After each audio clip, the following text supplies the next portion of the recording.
we have to maintain the confidence in the system because it's a voluntary system of payment of our taxes. Agreed. And so you are right, it was a foolish mistake, but the president's even more correct that it was outrageous and intolerable.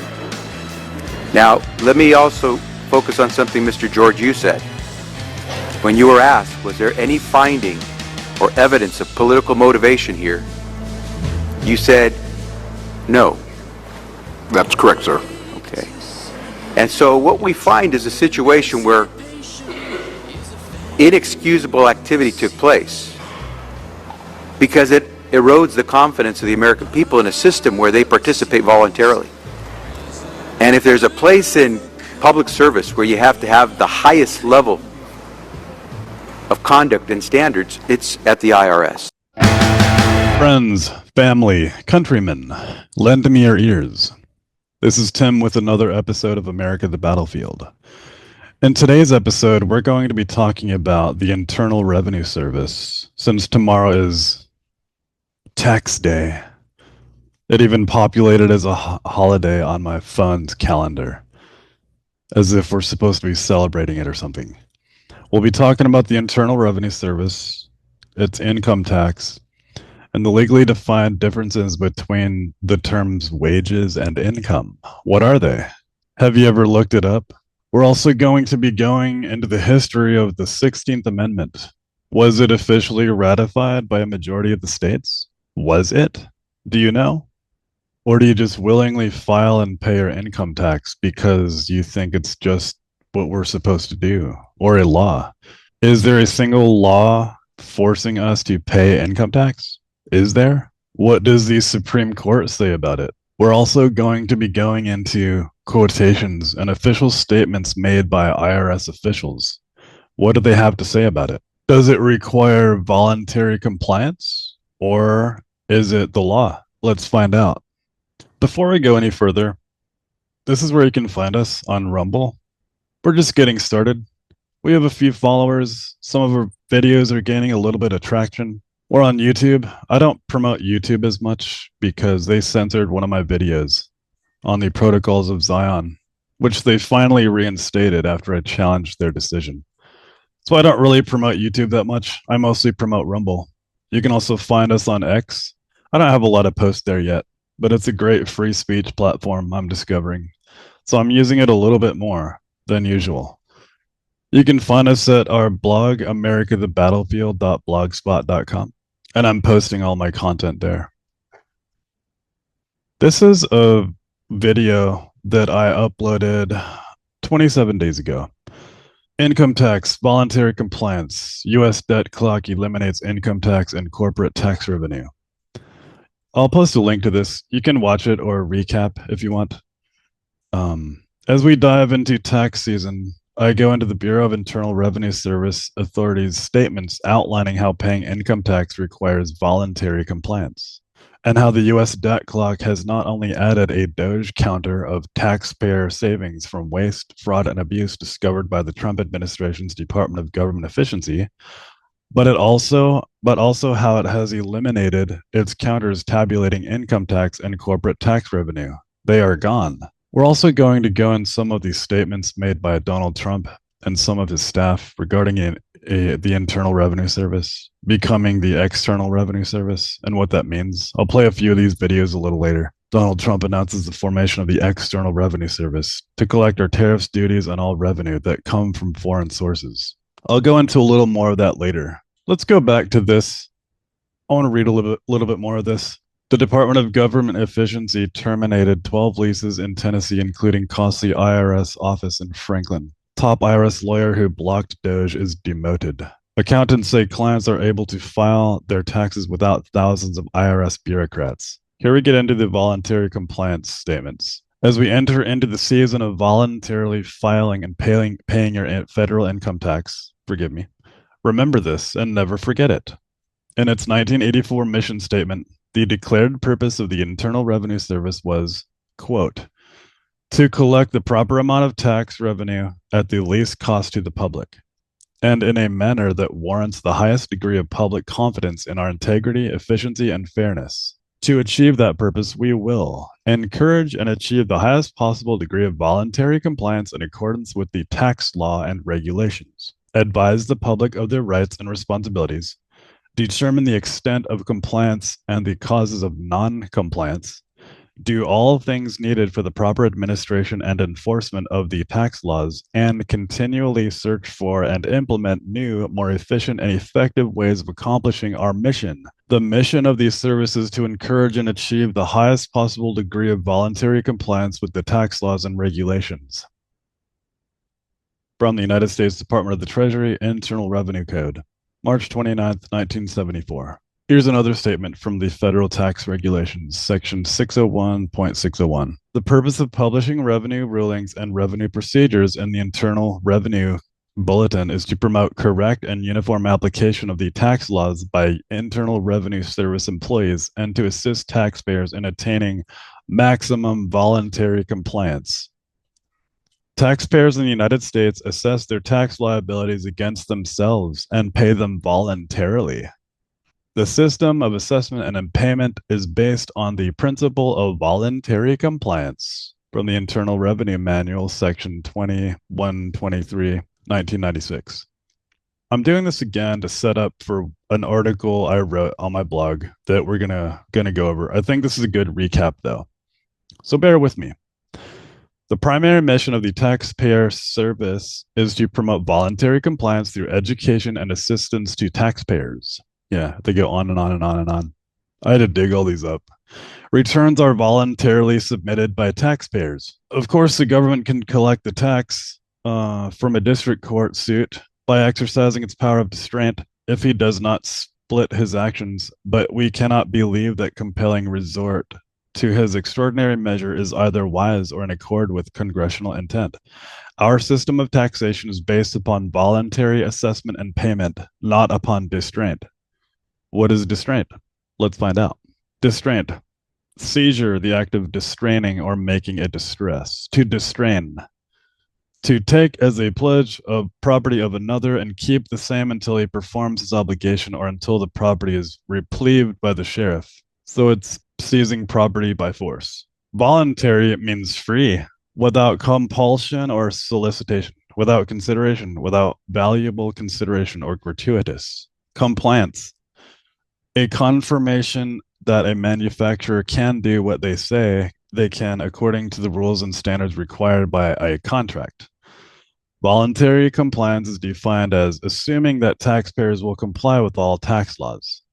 The assumption that we will comply with tax laws. Remember the word law. We're going to go into that. So I just wanted to recap on that, which brings us to a blog I published on March 5th back in 2014, entitled Income Tax, the Law That Never Was. 2014 was, incidentally, Barack Obama's second administration. So let's go over this. Our labor is an unalienable creator endowed right, and the American people got tricked into paying taxes on it. Do you believe that? The case has already been made, outlined, explained, detailed, and proven long-windedly, and by incalculable sources, including the Supreme Court of the United States. However, since researching this subject for myself, me, Tim, your friend, I will attempt to make this case in my own words, from my own findings, that filing and paying income tax is a 100% voluntary venture by all Americans and requires the consent of each and every single one of us. The 16th Amendment to the United States Constitution reads, and I quote, "The Congress shall have power to lay and collect taxes on incomes from whatever source derived, without apportionment among the several states, and without regard to any census enumeration." Having read that, this amendment to the Constitution is the sole justification which the federal government, by means of the Internal Revenue Service, rests its authority to lay and collect income tax from American citizens. Voluntary withholding agreements. What are those? From the Internal Revenue Code, 26 U.S. Code, subsection 3402. Voluntary withholding agreements. Authority for other voluntary withholding. The Secretary is authorized by regulations to provide for withholding from remuneration for services performed by an employee for the employee's employer which, without regard to this paragraph, does not constitute wages, and from any other type of payment with respect to which the Secretary finds that withholding would be appropriate under the provisions of this chapter, if the employer and employee, or the person making and the person receiving such other type of payment, agree to such withholding, period. Sorry, I'm reading. Such agreement shall be in such form and manner as the Secretary may by regulations prescribe. For purposes of this chapter, and so much of subtitle F is as relates to this chapter, remuneration or other payments with respect to which such agreement is made shall be treated as if they were wages by the employer to the employee, to the extent that which remuneration is paid for other payments are made during the period for which the agreement is in effect. What does all that mean? I know it's a lot to say. Voluntary withholding agreements does not constitute wages. Employees agree to such withholding and wages are paid by the employer. What does all that mean? I know it's a lot to say, but voluntary withholding agreements do not constitute wages, and the income will be treated as if it were wages paid by an employer to an employee. That's really, really corrupt. They're depending on the ignorance of the average American citizen to not know this stuff. The word income is the sole anchor which this so-called law hangs upon. Wages, according to the courts and the Internal Revenue Code itself, are not income. Over the course of many court cases after the 16th Amendment was introduced, the Internal Revenue Service tried to stretch the meaning of the word income. It's from a U.S. Supreme Court ruling. You can look this up for yourself. Lucas versus Earl, 1930. It is to be noted that by the language of the Act, it is not salaries, wages, or compensation for personal service that are to be included in gross income. That which is to be included is gains, profits, and income derived from salaries, wages, or compensation for personal service. Salaries, wages, or compensation for personal service are not to be taxed as an entirety unless in their entirety they are gains, profit, and income.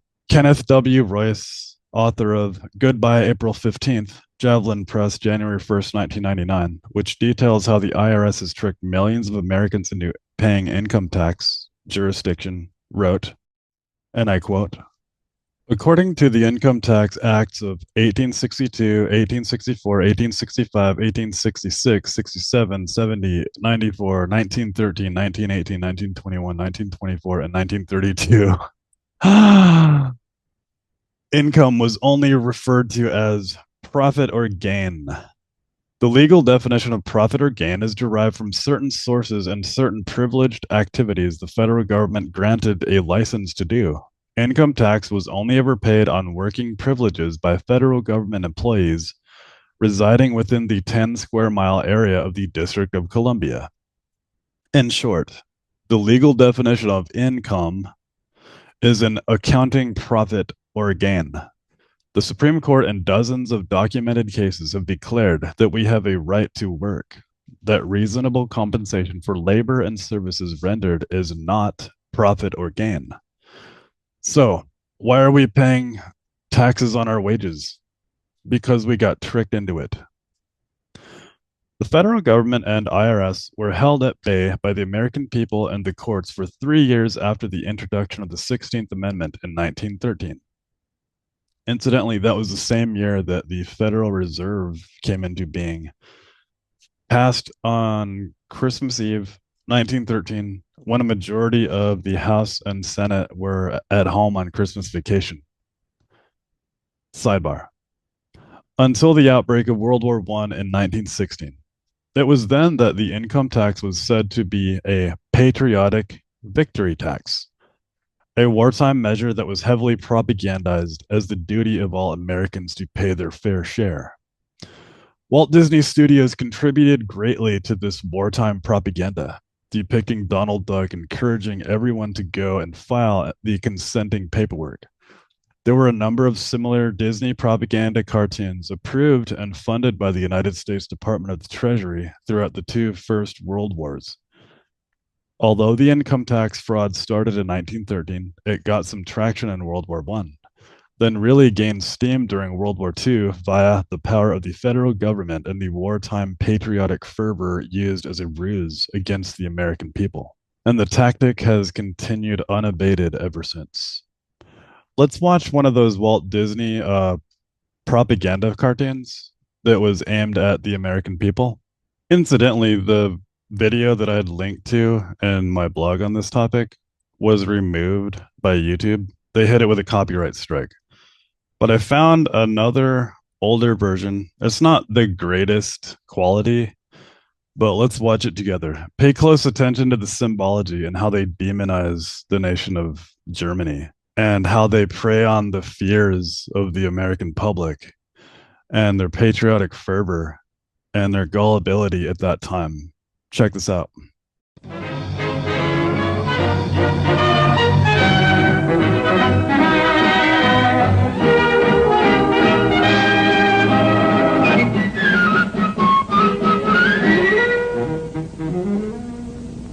I die. I die. Yes, payday. Millions of dollars pouring into the hands of the American worker. Now in the mind of the average worker live two separate personalities. One, the thrifty. Wait a bit, laddie. You're going to save a bit of that, aren't you? Oh, yeah, sure. Oftentimes, idle money burns a hole in your pocket, which brings out the other personality. The spendthrift. Hi, big shot. Come on with me. I'll show you how to spend your dough. Oh, boy, oh, boy, oh, boy. I got a couple of good dates. But, laddie, I've got some better dates. Important ones, too. When every American should pay his or her income tax gladly and proudly. This year, thanks to Hitler and Hirohito, taxes are higher than ever before. Will you have enough money on hand to meet your payments when they fall due? We'll take care of that later. Forget it, forget it. But you don't want to forget our fighting men, do you? No, sir. Then you'll have to start saving right away to meet your tax payments. Listen, chum. Spend it. It's your dough. Yeah, it's my dough. Aye, laddie. It's your dough. But it's your war, too. You must save for victory. What's money for? Spend it. Shoot the works. Nay, you must save it. Spend. Save. Spend, save, spend, Save, spend, save, spend,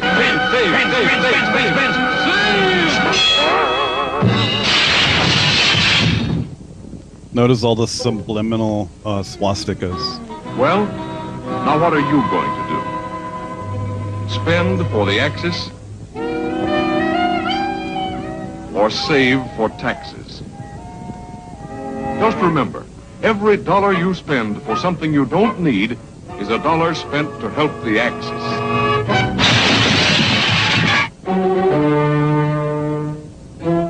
That's right. And every dollar you sock away for taxes is another dollar to sock the Axis. For it is your taxes, my taxes, our taxes that run the factories.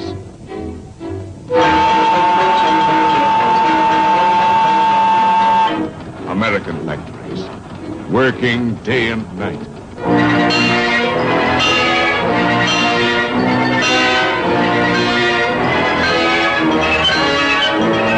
Factories making guns, machine guns, anti-tank guns, long-range guns, guns, all kinds of guns.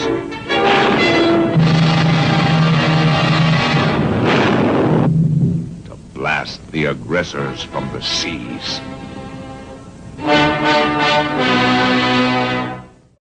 Remember Eisenhower's warning about the unwarranted building of a military-industrial complex and the dangers inherent therein.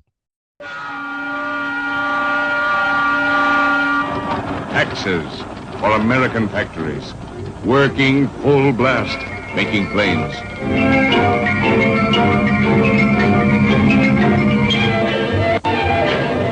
bombers, dive bombers,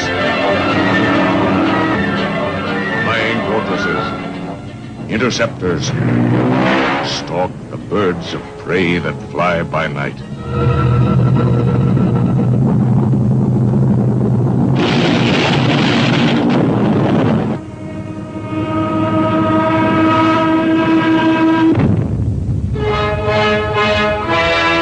Taxes to bury the Axis.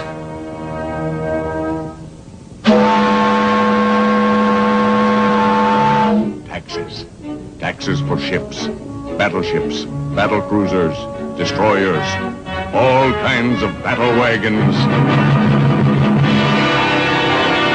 Watch how evil they portrayed Germany to be.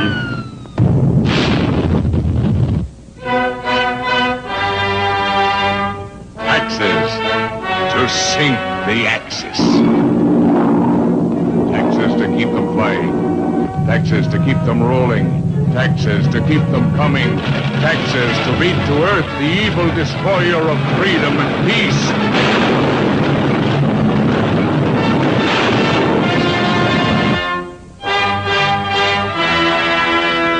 This is our fight. The fight for freedom. Freedom of speech, of worship. Freedom from want and fear. Taxes will keep democracy on the march.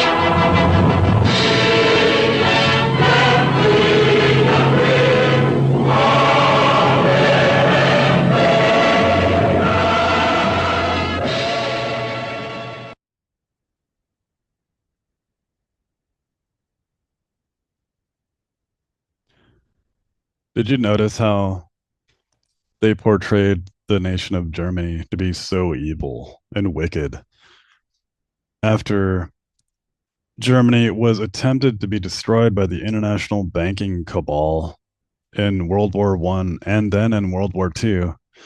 And then Adolf Hitler comes along, a charismatic leader, a populist leader, tried to rebuild Germany.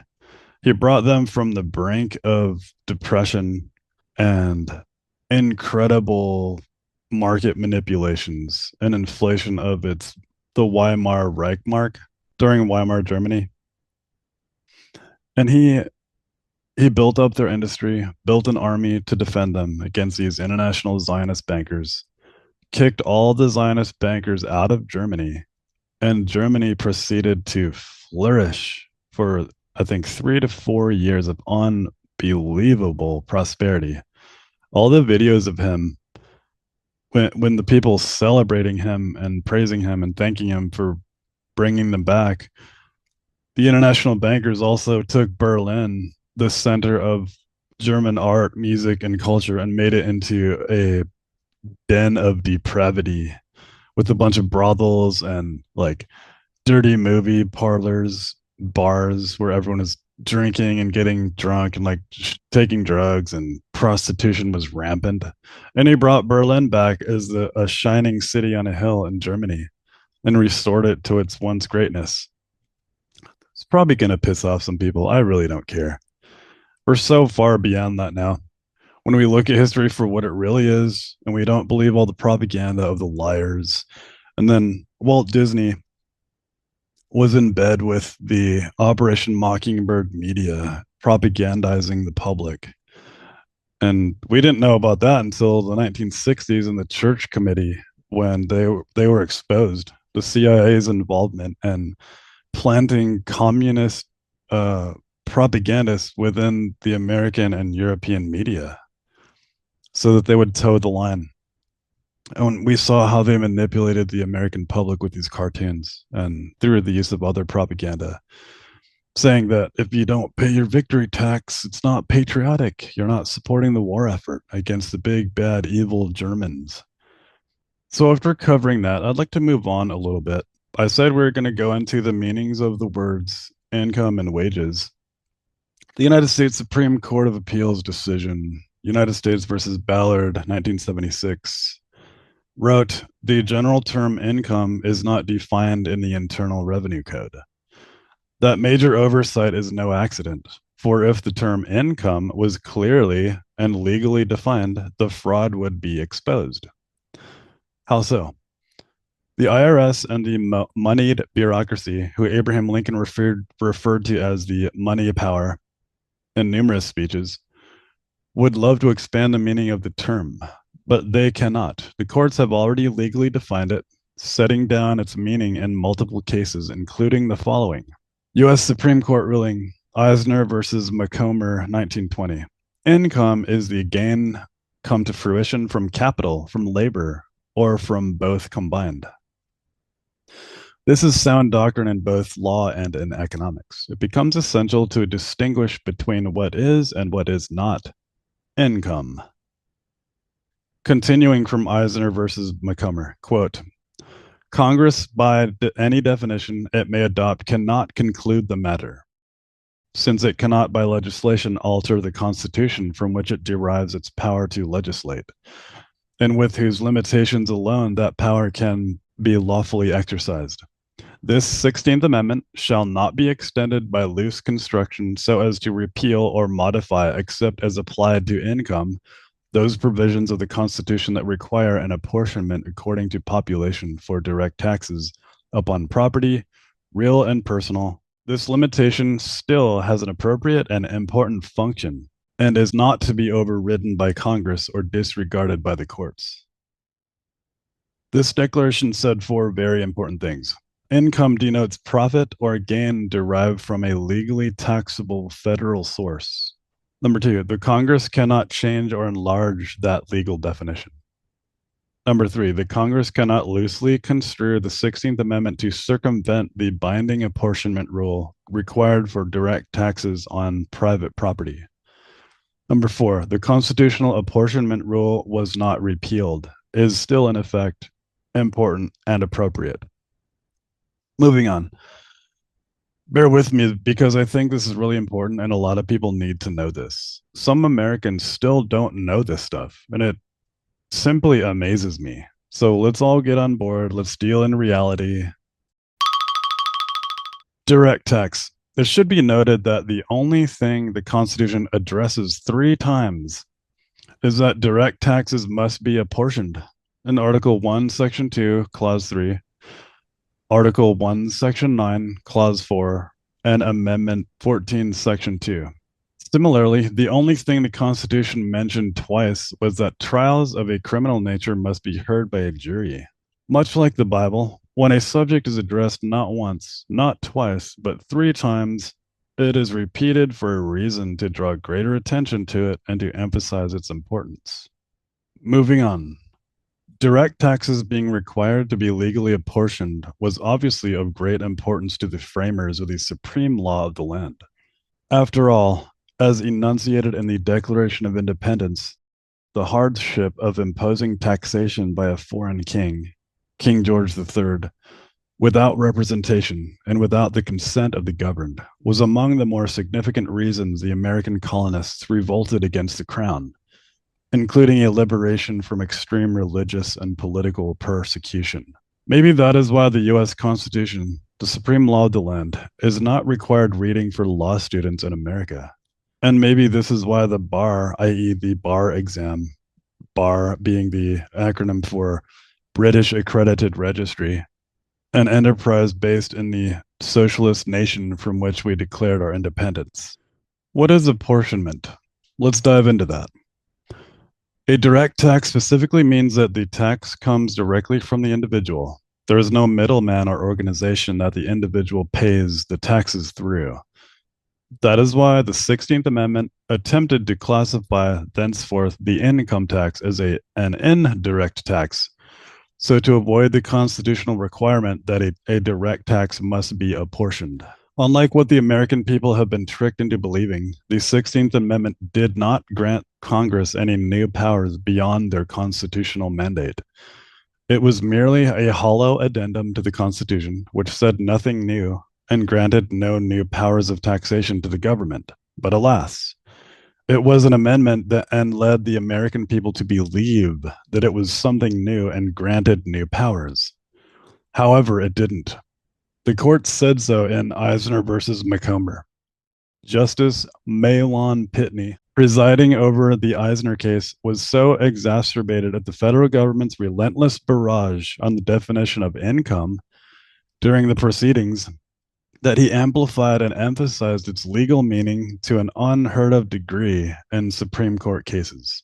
Let's read what he wrote. The government, although basing its argument upon the definition as quoted, placed chief emphasis on the word gain, which was extended to include a variety of meanings, while the significance of the next three words was either overlooked or misconceived, derived from capital, the gain derived from capital, etc.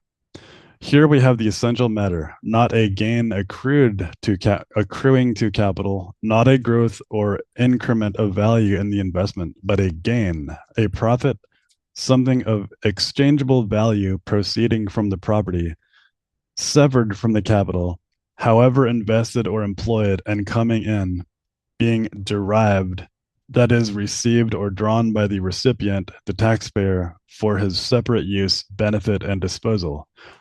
That is income derived from property. Nothing else answers the description. The Supreme Court justices were really fed up over the 17 years they had to argue these cases. That's why you don't see any modern rulings on the legal definition of income. Not since the Eisner case in 1920, because it has already been exhaustively defined by the courts, because the matter has been settled. Any more and it would be like sawing sawdust. To put it plainly, they said it, and we, the people, are expected to know it. That's why they don't respect us in court when we hire an attorney, because we're literally relinquishing our authority to an officer of the court who's beholden to the British accredited registry, and the judge who sits 3 degrees above you knows it. Proof of fraud. With all that said, it only took one man to prove that the Constitution of the United States was never legally amended to include the 16th Amendment, which was never legally ratified into law. It was illegally added to the Constitution via a coordinated system of conspiratorial voting fraud. The man who proved it was William J. Benson. After an extensive year-long nationwide investigative research project, he discovered that the 16th Amendment was not ratified by the requisite 3/4 of the states. That is quite a charge, considering that the federal government rests its authority to lay and collect income tax solely on the 16th Amendment, which was allegedly ratified into law in 1913, same year as the Federal Reserve. The same year as the Federal Reserve Act, there it was, which created the unconstitutional central banking system of the United States. It took the power away from the United States Treasury and gave it to a private cabal of international, transnational bankers, the Federal Reserve Board.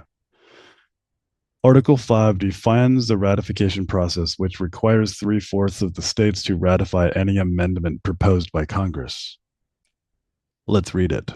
The Congress, whenever 2/3 of both houses shall deem it necessary, shall propose amendments to this Constitution, or on the application of the legislatures of 2/3 of the several states, which call a convention for proposing amendments, which in either case shall be valid to all intents and purposes as part of this Constitution, when ratified by the legislatures of 3/4 of the several states, or by conventions in 3/4 thereof, as the one or the other mode of ratification may be proposed by Congress, provided that no amendment which may be made prior to the year 1808, 1808, is that right? Shall in any manner affect the 1st and 4th clauses of the 9th section of the 1st article, and that no state without its consent shall be deprived of its equal suffrage in the Senate.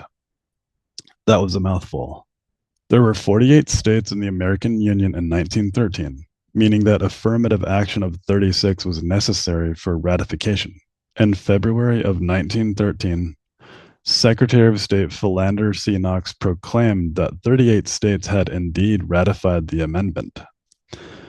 In 1984, Bill Benson began his research project, never before performed, to investigate the process of ratification of the 16th Amendment.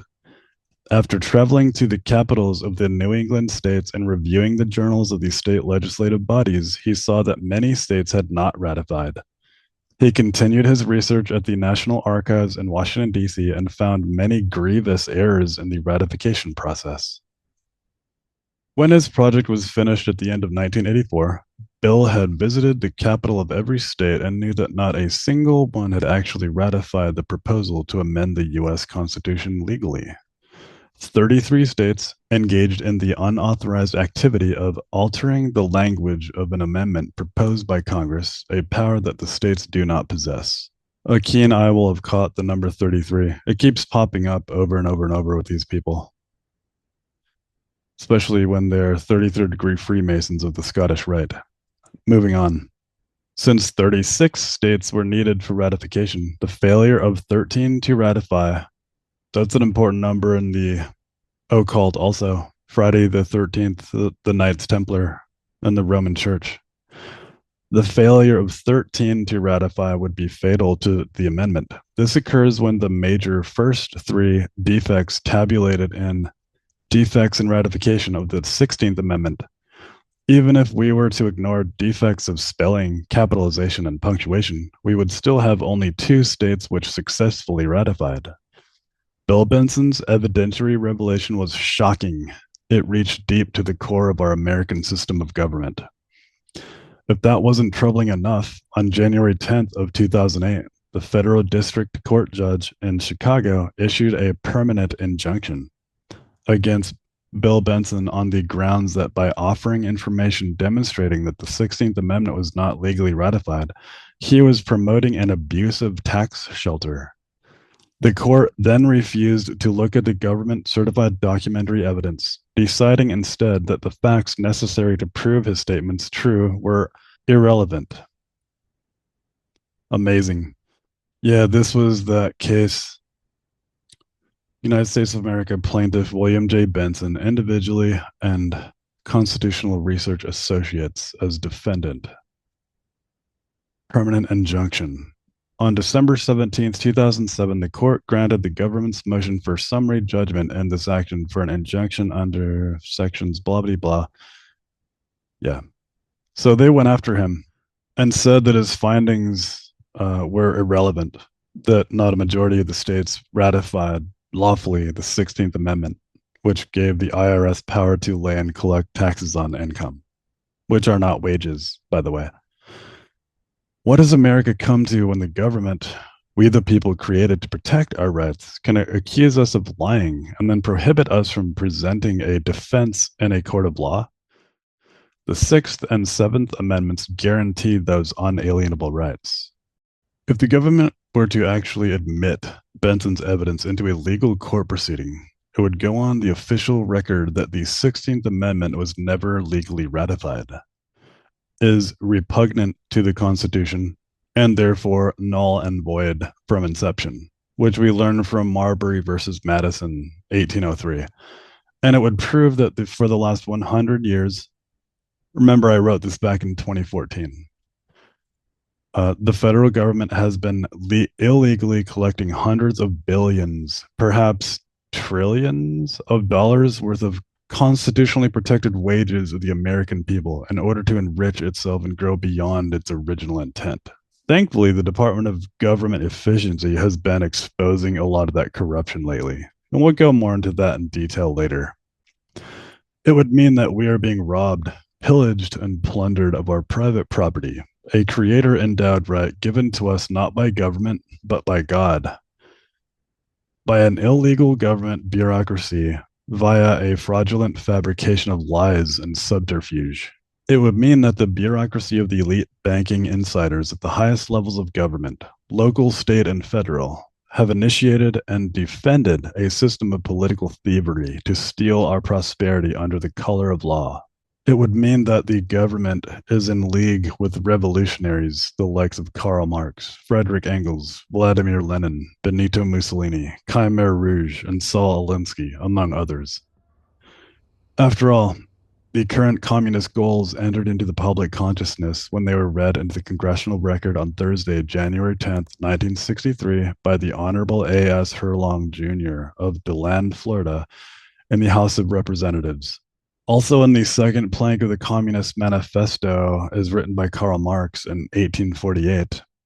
Karl Marx and Frederick Engels frankly proposed a heavy, progressive, or graduated income tax as an instrument by which the proletariat socialist elite will use its political supremacy to wrest by degrees all capital from the bourgeois middle class to centralize all instruments of production in the hands of the state, and to make despotic inroads on the right of property. That was an excerpt written by Gary Allen in his book, Tax or Trim. Actually, it was an article in American Opinion, January 1975, page 75. As you can see, it is not a new phenomenon.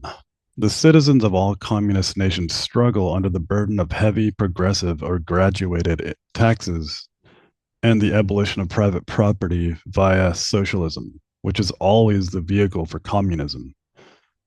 Remember Vladimir Lenin, the father of Soviet socialism and the orchestrator of the Bolshevik reign of terror in Russia, wrote that democracy is indispensable to socialism. And then Karl Marx wrote later that socialism is the road to communism. It would mean that President Franklin Delano Roosevelt let the rest of us in on a little secret when he admitted, in politics, nothing happens by accident. If it happens, you can bet it was planned that way, unquote. Yes, if the government were to actually admit the evidence in court, it would mean that all of this is enforced by a legalized gang of uniformed officers who hide behind badges and guns while seizing private property that does not belong to the state. Mao Zedong, the deceased chairman of the Communist Party of China, who murdered 70 million of his own people, is quoted as saying, "All political power grows out of the barrel of a gun. The Internal Revenue Service knows this, and political power is the only way they are enforcing their administrative rules. It would mean that every single cent seized by the enforcers of the IRS, adjudicated by administrative tribunals and kangaroo courts without due process of law at the barrel of a gun, has been done only under the color of law. It goes without saying that the Fourth Amendment to the United States Constitution is a powerful check which guarantees that the American people's private property cannot be legally searched or seized by any person or organization, period. The Fourth Amendment originally enforced the notion that each man's home is his castle, secure from unreasonable searches and seizures of private property by the government. It protects against arbitrary arrests and is the basis of the law regarding search warrants, stop and frisk, safety inspections, wiretaps, and other forms of surveillance, as well as being central to many other criminal law topics and to privacy law. Amendment 4. The right of the people to be secure in their persons, houses, papers, and effects against unreasonable searches and seizures shall not be violated, and no warrants shall issue, but upon probable cause, supported by oath or affirmation, and particularly describing the place to be searched and the person or things to be seized." Understanding that, why do we let them get away with it? There's only one answer. It's the methodology the controllers have used throughout the ages to keep the public in line. It's based in fear. Just like Walt Disney subjected his viewers to in that 1936 propaganda cartoon. It's fear-based mind control. Remember in the movie Braveheart, for me, the denouement of that movie was an unarmed populace that was abused and terrorized by the lords of the land. Remember that scene with the wedding where the young couple was getting married and the lord of the land came on his horse with his armed guards, surrounded by a security detail, and he instituted prima nocta to bed the wife on her wedding night, to be the first one. I come to claim the right of prima nocta. As lord of these lands, I will bless this marriage by taking the bride into my bed on the first night of her union. Oh, by God, you will not! It was a very old custom at that time. And the only way he got away with it was through fear, keeping the public in line, and having already disarmed them. So there was no way they could ever fight back.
All they had were rocks to throw.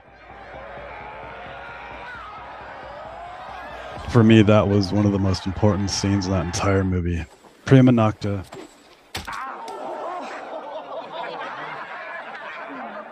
To have sexual relations with the bride on her wedding night, which is the ultimate egregious act of power over innocence, exercising authority over a disarmed public that you've weakened. And they were like half starved and they had to give most of their food to the Lord. They weren't allowed to kill a deer or they'd be executed. They couldn't even take meat. They had to survive on scratching in the ground with potatoes and whatever vegetables they could grow, whatever they could scrounge up. Moving on with this old article I wrote back in 2014, it would mean that the real pirates are in Washington. It would mean that the real terrorists don't wear tunics and brandish AK-47s. They in fact wear three-piece suits and brandish briefcases. The lawmakers, and make no mistake about it, this is not a partisan issue.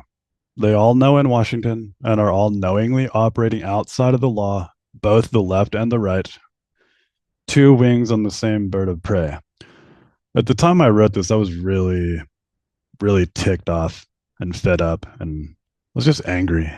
Really, really angry. I remember the feeling when I wrote this and other related articles. They all know, every last one of them, this is the very definition of mafia government.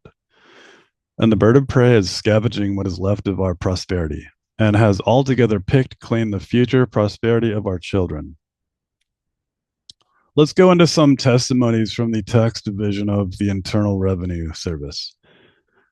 This is a quote from Dwight E. Avis, the head of the Alcohol and Tobacco Tax Division of the Bureau of Internal Revenue, testifying before the House Ways and Means Committee on restructuring the IRS in 1953.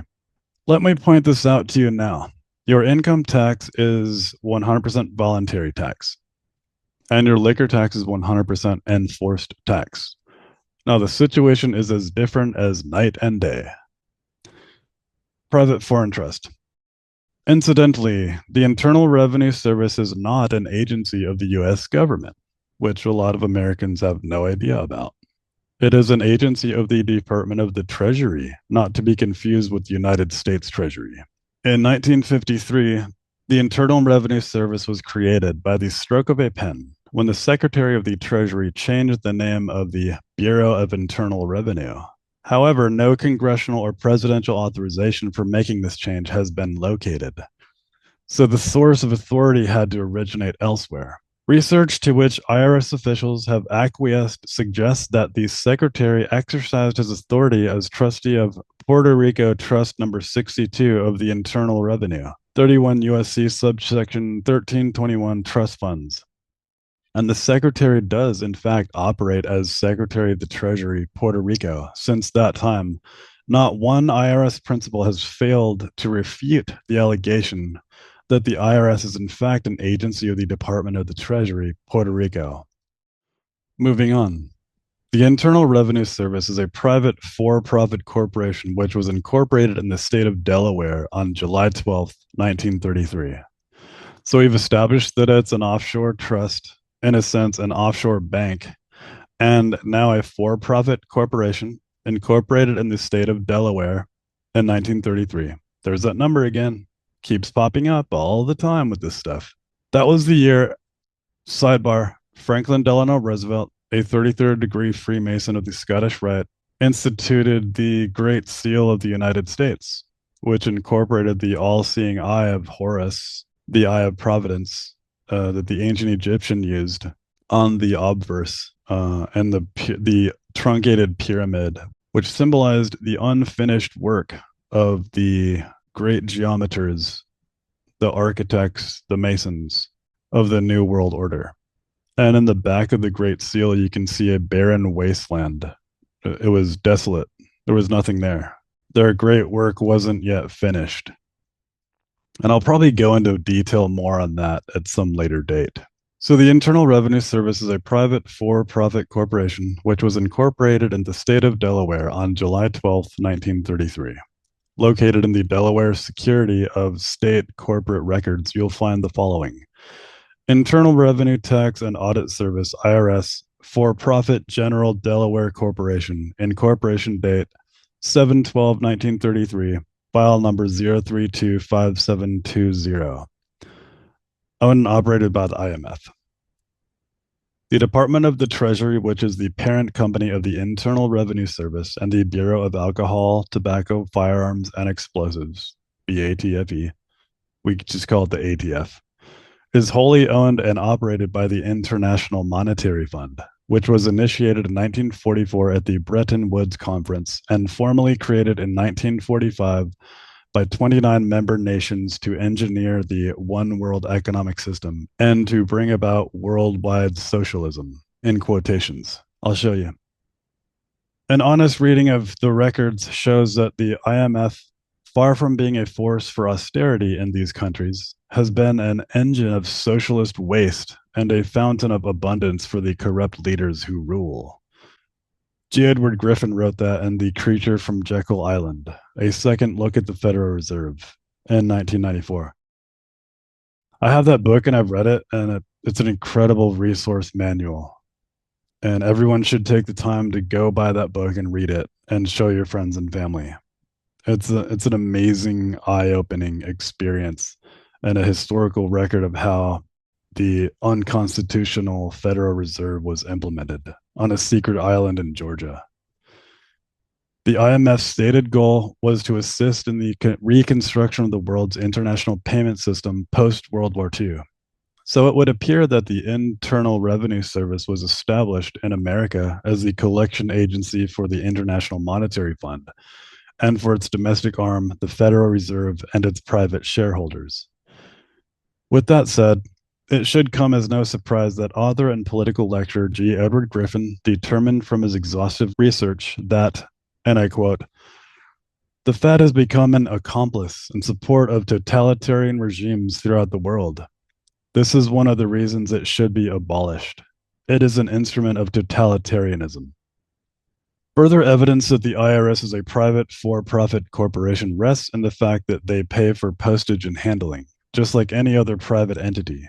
And you can see that when you get a letter from the IRS, it's got the postage stamp paid, the postage stamp in the upper right corner, just like you have to put when you pay to mail something through the United States Postal Service. We don't pay postage to return our Netflix DVDs. That's funny. I wrote this in 2014. We don't pay postage when we renew our Newsweek or Economist subscriptions or any other subscription. So why the IRS? Why do we have to affix postage when filing our income tax return forms? It is domestic mail being sent to a government agency, carried there by another government agency. But it isn't a government agency, so we must pay for the proper postage. Also, the IRS has yet to deny or clarify via certified mail correspondence that they are in fact a private corporation incorporated in Delaware, nor that the Treasury Department it falls under is a private trust based in Puerto Rico from trust number 62. They will not reply, not from national nor regional offices. Here are 30 other little-known facts about the IRS and the IMF. That was a link that I put in there. Let's move on here. Employees of the IRS are paid with checks drawn on the account of the United States Treasury through an apparent contract for services with the owners of the private corporations involved with the Treasury Department. You want to talk about fraud? The Secretary of the Treasury is paid by the IMF and serves as the U.S. governor to the IMF. So are agents of the ATF and the United States Customs Service. The U.S. Secret Service, according to its own website, was a part of the Department of the Treasury until March 1st, 2003, when it became a part of the Department of Homeland Security. Interesting. Incidentally, as my readers and viewers who have been following my work for a long time know, I always cite my sources and I always link to the source. This page is no longer found where I quoted that the Secret Service, according to its own website, was a part of the Department of the Treasury until March 1st, 2003, when it became a part of the Department of Homeland Security. Remember, Homeland Security, the DHS, was instituted directly following the events of 9/11. and the sweeping passing of the so-called Patriot Act, which eviscerated the Bill of Rights. So they put it under the Department of Homeland Security after that. Interesting. It's been a while since I wrote this. These are all international police forces and are immune from all the laws of the United States of America under the Charter of the United Nations and in accordance with the UN Treaty and the UN Participation Act. You see, our sovereignty was handed over to an unelected foreign world governing body in 1945 by President Harry S. Truman, and we've been operating under international law ever since. I linked to another blog I wrote about that. Wow. So much information. I hope you're bearing with me because I think this is an important topic, especially since tomorrow is tax day. Are you going to celebrate? These international police forces are, in fact, multi-jurisdictional task forces, or MFOs, in the international legal jargon. The MFOs are comprised of law enforcement and military units from several member nations, can go where they please and do what they please, and are exempt from the laws of America and of any other nation. That is why the ATF was permitted to put the members of the Seventh-day Adventist Church at Branch Davidian in the Mount Carmel Center Ranch near Waco, Texas, under siege in an illegal assault on U.S. soil and then burn them alive. Gosh, that was one of the blackest stains in our history. Murdering 76 American men, women, and children who were never charged with or convicted of any crime. And it is due to the fact that it's hard for me to even talk about this because what happened to the Branch Davidians for me was one of my big red pill wake up calls. Like, oh my gosh, we're not in Kansas anymore. It's hard for me to even talk about it. And it is due to the fact that the ATF, which is a multi-jurisdictional task force and subsidiary of the IMF under the internationally controlled Treasury Department, faced no charges for levying war upon Americans who were practicing a constitutionally protected right to worship in the manner they saw fit. And those of us who studied that event knew that all the charges of polygamy and child abuse and illegal weapons trafficking were made up charges by the Clinton administration. The state Texas agencies went in. This is a little sidebar, but it's important. The state Texas agencies went in and investigated prior to the federal government gassing and firebombing them, and discovered that all the allegations of child abuse were not only false, they were misleading, and all the children were the most intelligent, disciplined, and respectful kids they'd ever tested. And their school grades from being homeschooled were off the charts on all the allegations of polygamy and like wife abuse, spousal abuse were false too. They proved it all wrong. Let's get back to this. And as patriotic Americans scream for the Congress to investigate, their cries fall on deaf ears. The Congress cannot investigate. For these MFOs, multinational force and observers, are immune from the law and from the criminal jurisdiction of the host state. That is why under international immunity, they can commit murder and steal what they like and walk away with no accountability, no punishment, no justice, no jurisprudence, no due process.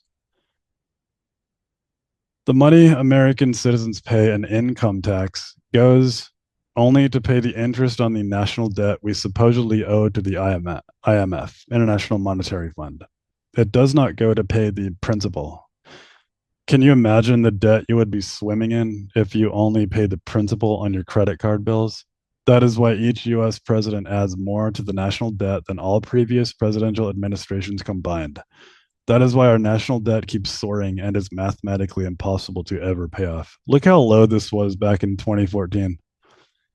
At the time of publishing this article, the debt is currently at 17 trillion and counting. What is it now? Click here to find out.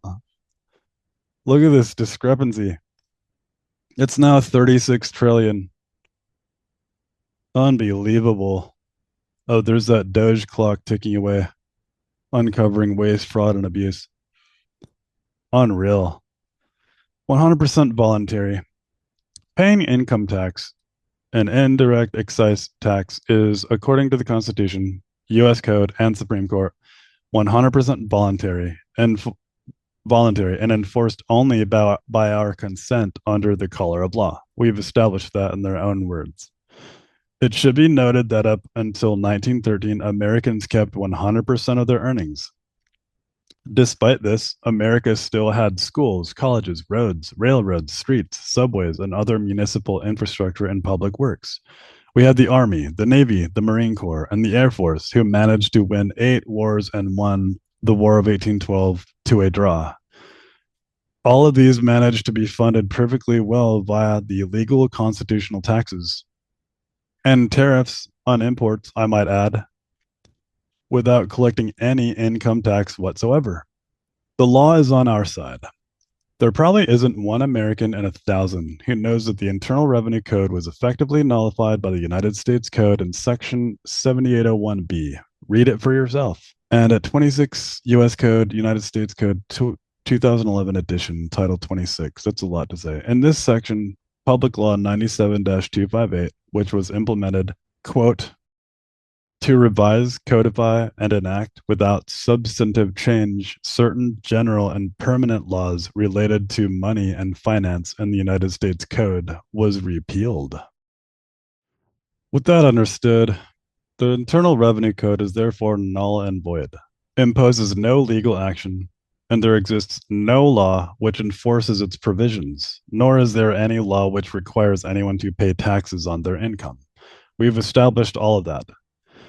Daniel Inouye, the late United States Senator from Hawaii, who was the recipient of both the Medal of Honor and the Presidential Medal of Freedom, said this, and I quote, "Based on information provided by the Congressional Research Service, there is no law that specifically and unequivocally requires anyone to pay taxes." I wrote this. Read that last part again and read it a third time if you have to. Read it as many times as you must to let it sink in.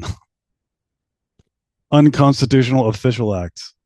16th American Jurisprudence, Second Edition, Section 177. The general misconception is that any statute passed by legislators bearing the appearance of law constitutes the law of the land. The U.S. Constitution is the supreme law of the land, and any statute, to be valid, must be an agreement. It is impossible for both the Constitution and a law violating it to be valid. One must prevail. This is succinctly stated as follows. The general rule is that an unconstitutional statute, though having the form and name of law, is in reality no law, but is wholly void and ineffective for any purpose, since unconstitutionality dates from the time of its enactment and not merely from the date of the decision so branding it. An unconstitutional law, in legal contemplation, is as inoperative as if it had never been passed. That goes back to Marbury versus Madison, 1803. All laws which are repugnant to the Constitution are void. Such a statute leaves the question that it purports to settle just as it would be had the statute not been enacted. Since an unconstitutional law is void, the general principles follow that it imposes no duties, confers no rights, creates no office, bestows no power or authority on anyone, affords no protection, and justifies no acts performed under it. That's pretty clearly stated. A void act cannot be legally consistent with a valid one. An unconstitutional law cannot operate to supersede any existing valid law. Indeed, insofar as a statute runs counter to the fundamental law of the land, it is superseded thereby. No one is bound to obey an unconstitutional law, and no courts are bound to enforce it. The courts are on our side. In the Common Law General Acts of 1923, number 345, income tax is held as invalid as an occupation tax. Levying a gross income tax on all incomes, including those derived from professionals, businesses, and occupations of all kinds, provide an occupation and income tax and not a privilege tax, and is invalid. Let's read some of these quotations here from an Oregon Supreme Court ruling, Redfield versus Fisher, 1930. The individual's right to live and own property are natural rights for the enjoyment of which an excise or indirect tax cannot be imposed. From the U.S. Supreme Court ruling, Murdoch versus Pennsylvania, 1943. State may not impose an excise indirect tax on individuals exercising an enjoyment of a right secured by the federal Constitution. The power to tax the exercise of a privilege is the power to control or suppress its enjoyment. From U.S. Supreme Court ruling, Gross-Jean versus American Press, 1936. Imposing an excise indirect tax upon any inalienable right is unconstitutional. From a U.S. Supreme Court ruling, Union Company versus Crescent City, Colorado, 1884. And the property which every man has is his own labor, as it is the original foundation of all other property. So it is the most sacred and inviolable. The patrimony of the poor man lies in the strength and dexterity of his own hands, and to hinder his employing of this strength and dexterity in what manner he thinks proper without injury to his neighbor is the plain violation of this most sacred property. U.S. Supreme Court ruling, Gregory versus Helvering, 1935. The legal right of a taxpayer to decrease the amount of what otherwise would be his taxes, or altogether avoid them by means which the law permits, cannot be doubted. U.S. Supreme Court ruling, People versus Washington, 1869. A civil right is a right protected by law, and a person's enjoyment thereof is protected entirely by law that creates it. Primary forces. These are my thoughts that I wrote. At base, income taxation is unnecessary. No government that issues paper money with no backing in silver or gold had any need to ever make a deposit to its checking account.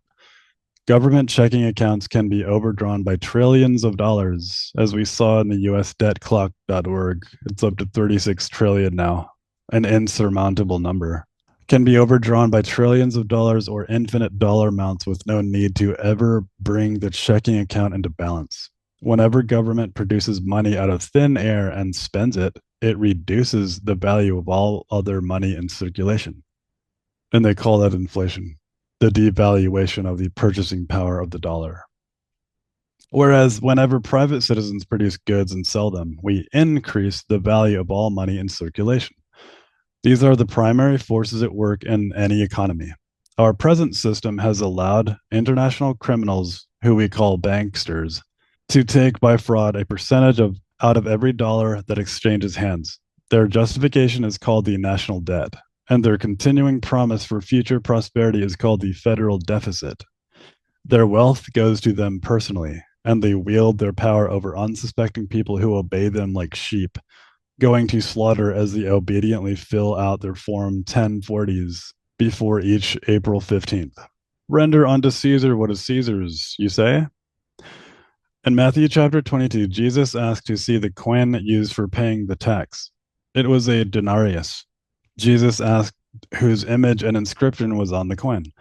The trap set by the Herodians, who knew Jesus would tell the truth regarding whether or not tribute should be paid to Caesar, had failed with this wisdom, for the economic system was, after all, Caesar's own. Render therefore unto Caesar the things which are Caesar's, and unto God the things that are God's. That is why the revelation of John chapter 18 petitioned us to come out of her, my people, so that you will not participate in her sins and receive of her plagues. The economic system is the key, the driving force of sin, and if we participate in that, then yes, we must render unto it and pay it tribute. For the love of money is the root of all evil. 1 Timothy 6:10. Not just some evil, but all of it. The love of money, or mammon, materialism, which is tantamount to secular humanism, the soul trap where we are disconnected from our Creator. Webster's dictionary defines tribute thus: a payment and acknowledgement of submission, or as the price of protection. And render was defined as to give an acknowledgement of dependence or obligation. This is a little further down in my blog.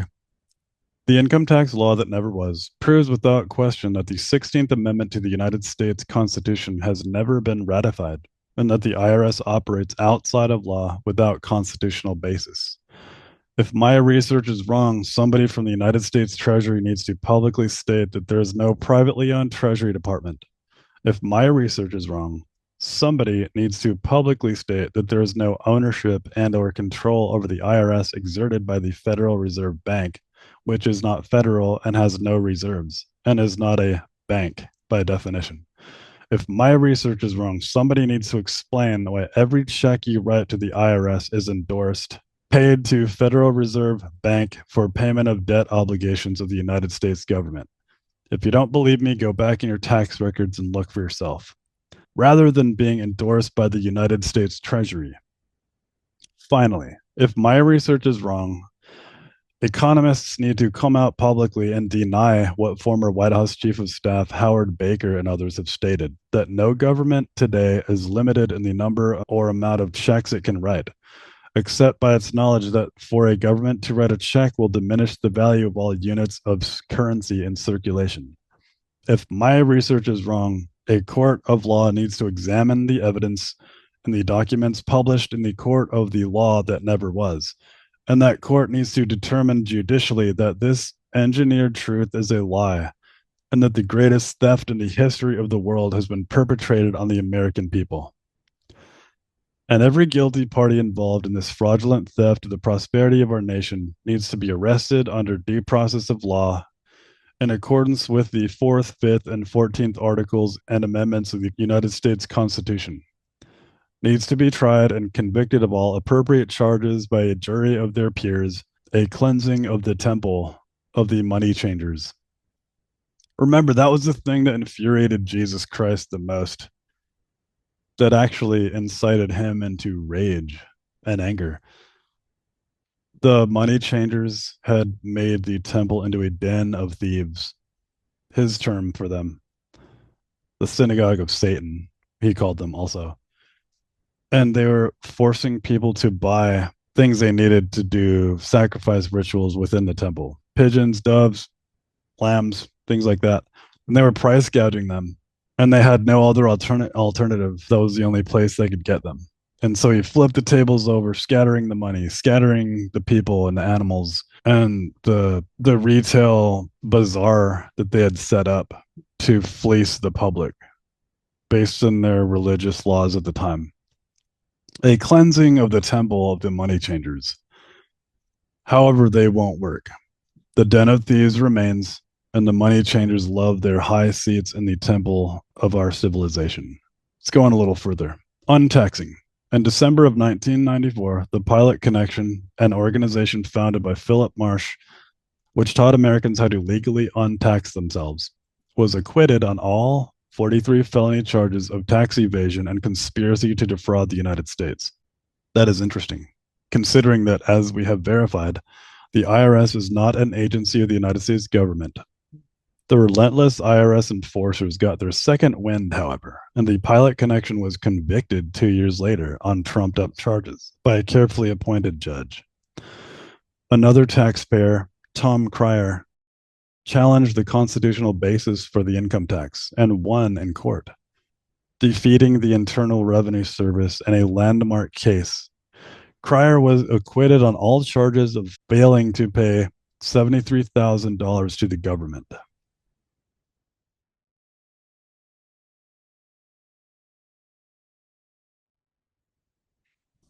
Before we go further, I'm going to take a moment to plug my merch. If you like this hat, it's my own design. We the people on the front will not comply on the back. I have 2 of these. It's a great way to make a statement and to send a message for what you stand for. It comes in numerous colors and styles. You will not go along with it. And this 2-sided statement lets everyone know that you are a freedom-loving American, a constitutionalist, and you know your rights. It also comes in t-shirts. And you can get your racerback tank for the ladies, multiple colors, and a hoodie, which I also own for the colder weather. It's a great statement, and you'll meet people of like mind. So back to the article, we've established how organizations and individuals have challenged the IRS's legitimacy in court and won. There's been a couple losses. Tom Cryer was acquitted. The Pilot Connection won their first case. And 2 years later, trumped up charges caused them to be charged and convicted. But there have been some wins. Abolishing the 16th Amendment and eliminating the IRS. With the recent revelation of the IRS targeting and harassing the religious and political opponents of the current administration. At that time, the Obama administration. We all know what they did. It is no wonder that so many states are invoking their constitutionally guaranteed 10th Amendment provision and introducing legislation to abolish the IRS. Remember, this was 11 years ago.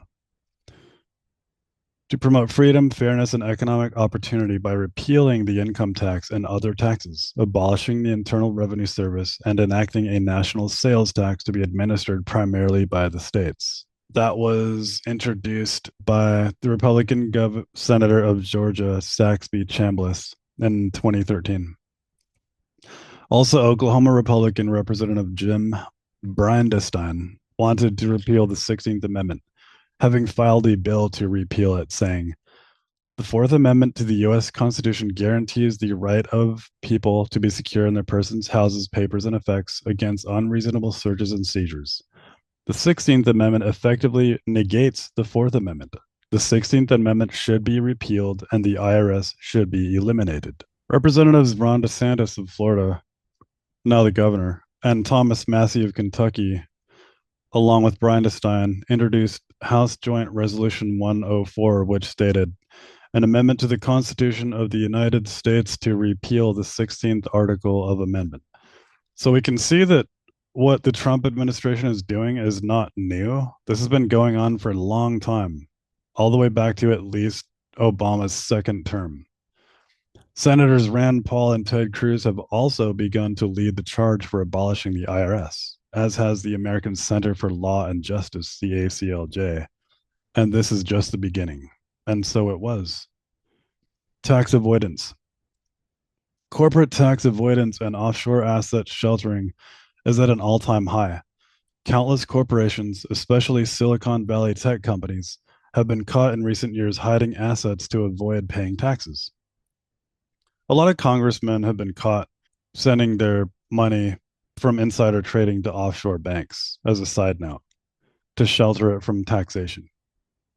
A recent report by Samuel S. Kang and Tuan No of the Green Lining Institute entitled "Tech Untaxed: Tax Avoidance in Silicon Valley" on how America's richest company pays a lower tax rate than you do.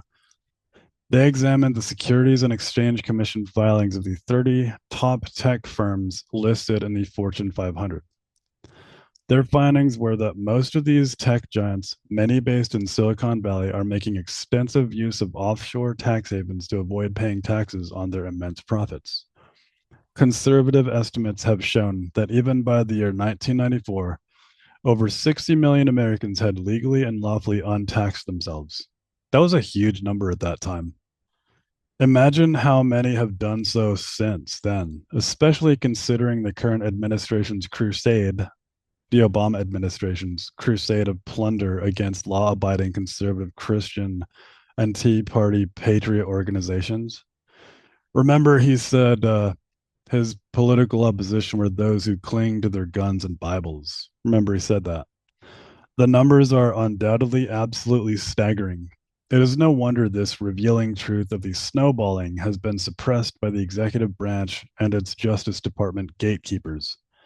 In the near future, a second part of this subject will focus on how to legally and lawfully untax yourself from the iron grip of the fraudulent private Internal Revenue Service Corporation and its offshore owners. Yeah, I believe I published that about a year after this one. Closing words. We're going to wrap this up shortly. Thanks for bearing with me if you've gotten this far. Here's some quotations I thought were pretty interesting related to this topic. Giving money to government is like giving whiskey and car keys to teenage boys. P.J. O'Rourke said that, an American political satirist, journalist, writer, and author. Thomas Jefferson wrote to the founder of the United States Federal Census, Colonel Charles Yancey, on January 6, 1816. If a nation expects to be ignorant and free and a state of civilization, it expects what never was and never will be.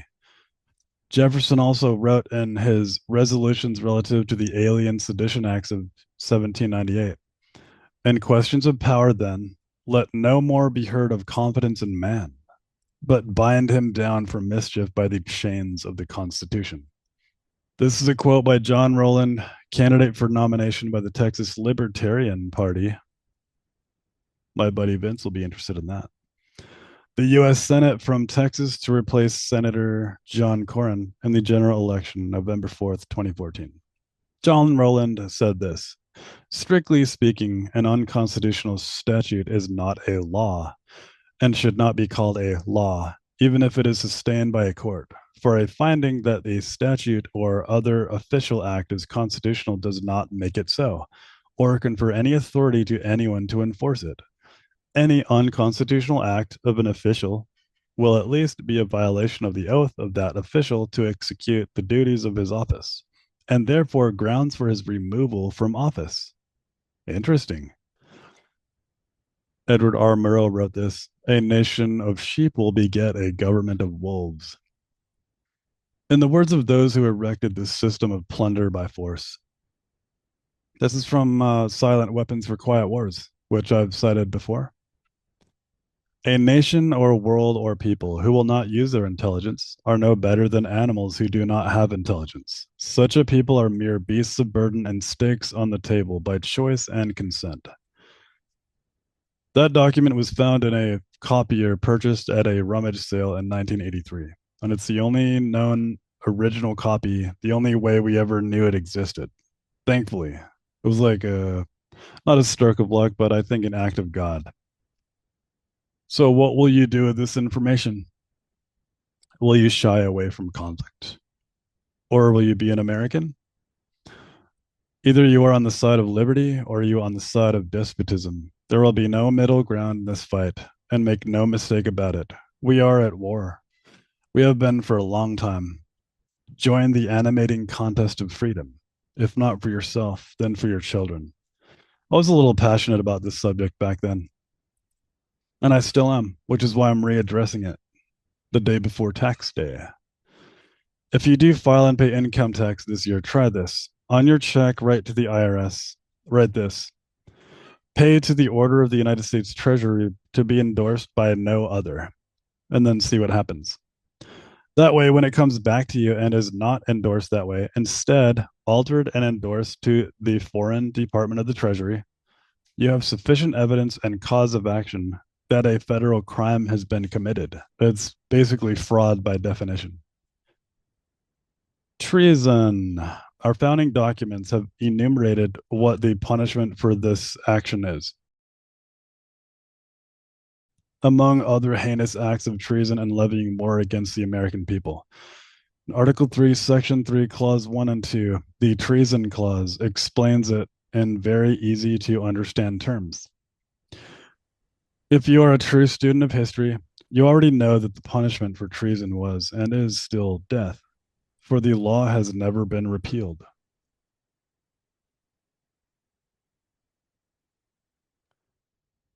As I always said, don't believe anything I say until you've proven it for yourself.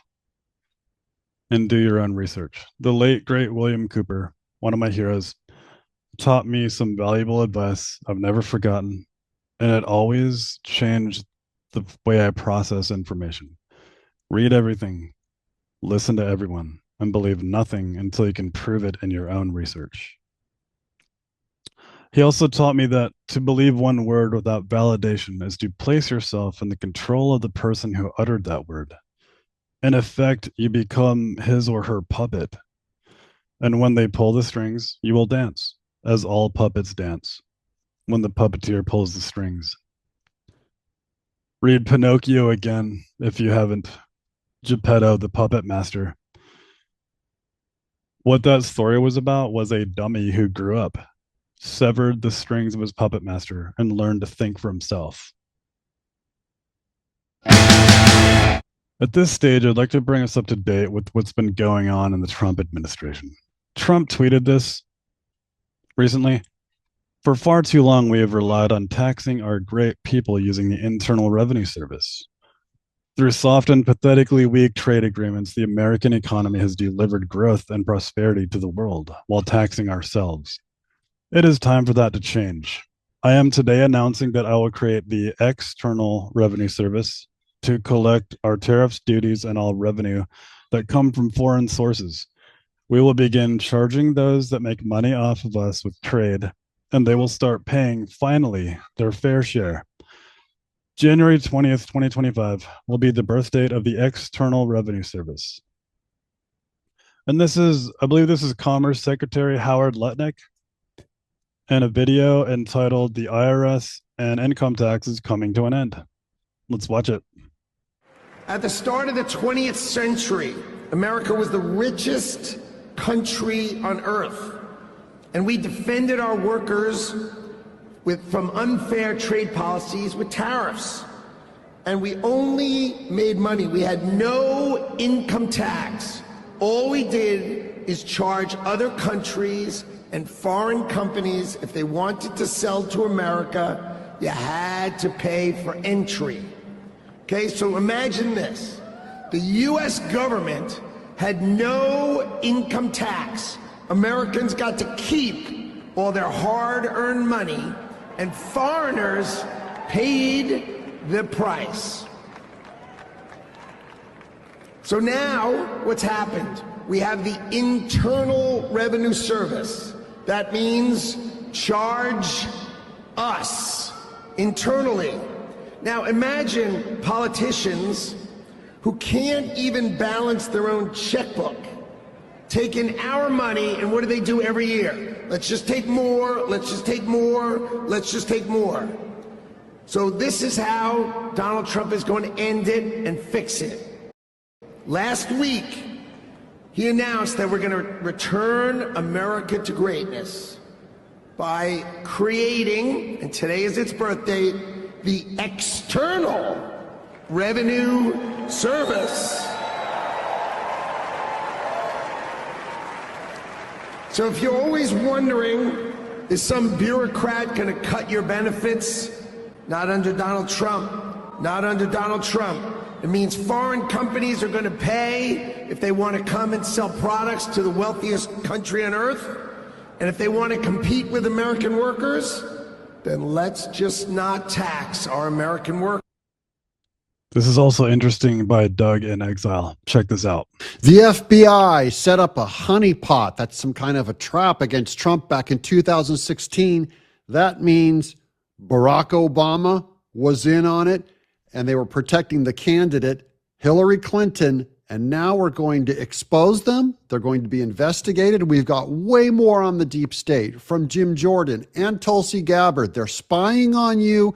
This is scum. It has to be rooted out or your country is gone. Welcome to the Doug TenNapel channel. Plan to infiltrate President Trump's first campaign by using 2 undercover agents in a so-called honeypot operation? Incredible. Todd Pyro joins us with details. Todd. This is big. Under the leadership of new FBI Director Kash Patel and Deputy Director Dan Bongino, the Bureau has reportedly launched an investigation into the agency's plan to infiltrate President Trump's first campaign using 2 female undercover agents. That's how the deep state always operates. The Weinstein Network, the Epstein Network, and the Diddy Network were all honeypot operations run by the Mossad. We saw that when the JFK files were released. Operated by the Mossad, Ghislaine Maxwell's father, Robert Maxwell, was a part of the Israeli Mossad, and he was deeply involved in the Epstein Network. They're honeypot operations to incriminate powerful people and get them to vote certain ways and control them and force them into compliance because they have really horrendous evidence against them with their prostitutions and their child trafficking networks. That's how they play dirty. That's how they get these people under their thumb. What's weird is the female undercover agents, the honeypot, didn't work on Trump, but it did work on Eric Swalwell when China sent a spy that he slept with. So it works on Democrats. It did not work on Trump. I'm going to post links to all these in the description, and I'll let you watch them all when you have spare time. So thanks for bearing with me until the end. I know this is a lot of information. It's a lot to get through. And it has deep implications on each of us as an individual. At the end of this, I wrote, what will you do with this information? It was a question. What will you do? Will you just go along like you always have and just voluntarily filing and paying your income tax? And for what? Do you feel like your best interests are being represented by these people collecting your hard-earned wages that they told you was income but is not as defined in law? So what will you do with this information? I'm asking you. What indeed? So thank you for bearing with me. Thanks for supporting my work.